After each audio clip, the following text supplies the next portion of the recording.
জয়পুরহাট জেলা, কালাই উপজেলা। আর কালাই উপজেলার পাশেই একটা কোল্ড স্টোরে আমি আছি। আমি যদি আপনাদেরকে দেখাই, এটা এই বড় যে এরিয়াটা আপনারা যেটা দেখতেছেন, এটি হচ্ছে একটা কোল্ড স্টোর, যেখানে কৃষি পণ্যগুলা তারা সংরক্ষণ করে সারা বছরের জন্য।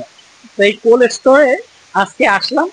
আর এইখানে আমার নিচে, কোল্ড স্টোরের নিচে, এখানে প্রায় 54টা কন্ডেন্সার আছে।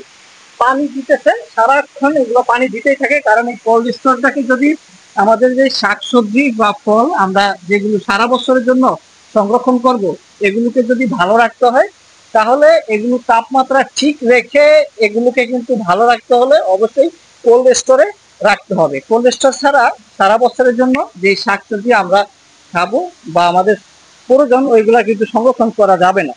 তো প্রত্যেকটা জেলা আর উপজেলায় কিন্তু এ ধরনের বড় বড় কোল্ড স্টোর আছে।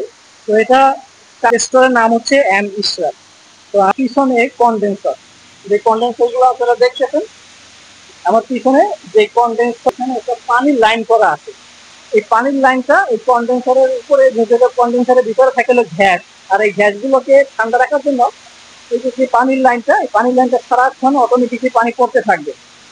তো এই কারণেই কিন্তু গ্যাসগুলো প্রচন্ড পরিমাণে ঠান্ডা থাকে। আর কোল্ড স্টোরের ভেতরের পরিবেশটা কিন্তু অনেক ঠান্ডা, কারণ শাকসবজি যখন সংরক্ষণ করবে তখন কিন্তু শাকসবজিকে ভালো রাখার জন্য কোল্ড স্টোরে কিন্তু রাখতে হয় জমা।